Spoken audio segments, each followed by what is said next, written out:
A dozen rainforest countries forged a pact at a summit in Brazil to demand that developed countries pay to help poorer nations combat climate change and preserve biodiversity.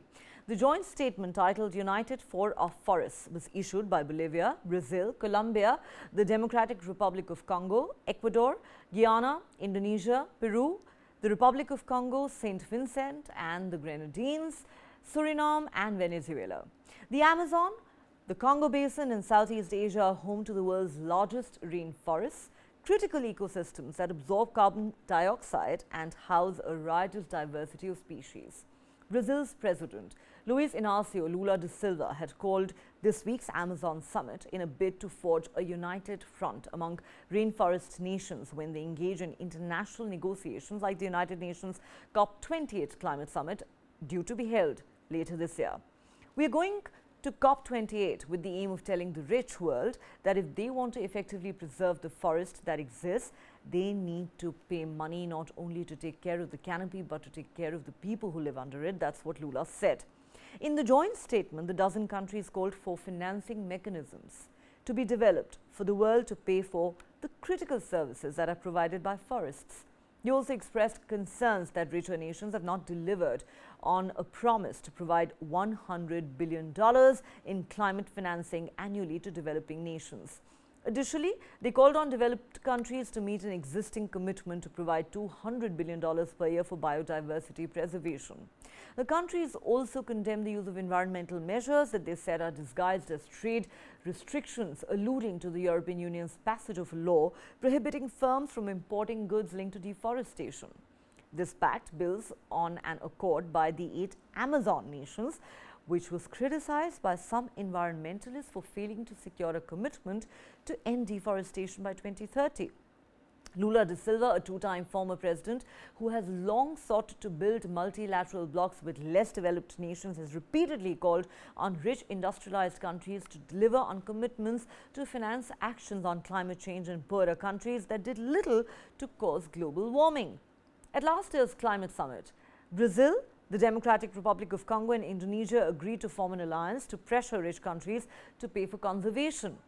The Republic of Congo's inclusion in this week's summit marks a gradual expansion of cooperation among these nations. Brazil's Amazon summit closed with a roadmap to protect tropical rainforests that was welcomed as an important step in countering climate change, but without the concrete commitments sought by some environmentalists to end deforestation.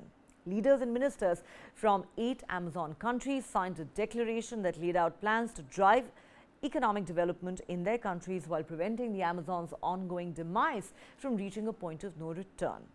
Several environmental groups described the declaration as a compilation of good intentions with little by way of measurable goals and timeframes. However, it was lauded by others, and the Amazon's umbrella organizations of indigenous groups celebrated the inclusion of 2 of its main demands. The international group WWF said in a statement, it's significant that the leaders of the countries of the region have listened to the science and understood the call of society. The Amazon is in danger and we do not have much time to act.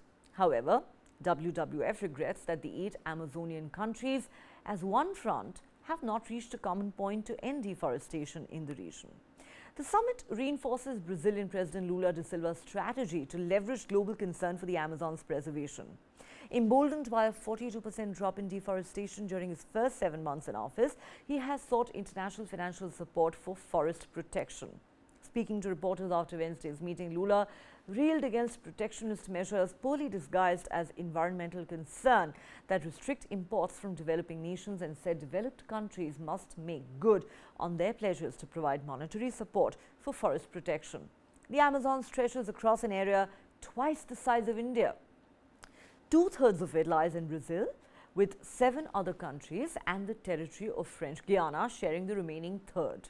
Governments have historically viewed it as an area to be colonized and exploited, with little regard for sustainability or the rights of the indigenous peoples. All the Amazon countries have ratified the Paris Climate Accord, which requires signatories to set targets for reducing greenhouse gas emissions. But cross-border cooperation has historically been scant, undermined by low trust, ideological differences, and the lack of government presence. Some scientists say that when 20 to 25% of the forest is destroyed, rainfall will dramatically decline, transforming more than half of the rainforest to tropical savanna with immense biodiversity loss.